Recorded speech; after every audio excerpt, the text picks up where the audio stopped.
Welcome back. All right, Arlen, we started talking about the WSDA report right before the break, but when you look at everything that USDA didn't make changes to South America, did make some changes when it comes to demand. What was the biggest surprise for you? One of the biggest surprises of this report, and I think perhaps the most significant, was one of the smallest adjustments they made, and that was a 10 million bushel increase to soybean crush. Now, it comes down to what is the EPA going to do about the biomass diesel mandate and the whole RFS program, and when are they going to do that? If they make no changes, then there's no way USDA can justify an increase in crush. They should instead be cutting crush, because we are seeing a dramatic reduction in crush happen because of the lack of biomass diesel production. We know the industry has recommended a 5.25 billion gallon mandate for biomass diesel production. We don't expect EPA to go that high. They're at 3.35 billion now, but we do expect them to go to 4.25 or maybe as high as 4.5, and that would be a huge increase. And if they do that, that will bring our crush online and will justify an increase in crush for this year if they do it soon.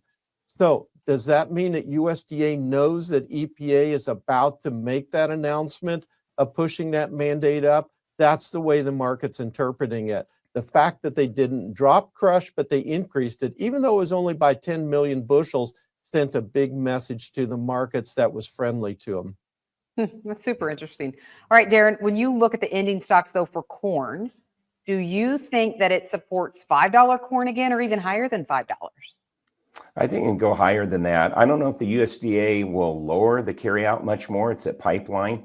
But I do think that we have to go higher to ration demand just until we know what new crop supplies are going to be. And we got to get to August. We'll have competition out of Brazil, obviously, starting in July and August. But till then, I think we'll have to go higher, and kind of looking at 5.25 as a minimum area, maybe even as high as 5.50. It just depends on how aggressive other countries need to be in originating this corn. The other thing is just the whole tariff backdrop. I think that's going to have a lot to do with it as well. But I really think fundamentals stand on their own with corn, and we have a really good market here. And that's going to help wheat and soybeans that haven't been as strong as corn. Yeah, Arlen, let's talk cattle real quick, because huge swings in the live and feeder cattle markets this week. Are cattle solely following the equity markets? Well, let's put it this way. When you look at the commodities overall, the cattle market was one of those commodity sectors that had the biggest speculative length in it. And so when you have massive uncertainty in the world, that's where they're going to get nervous. You add to that we still have not seen China renew their licenses for export facilities here in the United States, and the big tariffs. That's one place that hurts, both beef and pork, increasing the supply here in the United States. So it's another reason why they've been selling off. We saw 50,000 contracts come out and open interest in just 3 days' time, a record for a 3-day window of time to see that. But yet the cash market has held up better than we expected. The consumer has been dropping in sentiment, fearful of what's happening, but yet demand seems to be hanging in there somewhat. So that's been encouraging, that we have not seen the same break in the cash market than what we have in the board. When you look, Darren, at the technicals of this market, do you think we've hit a top yet?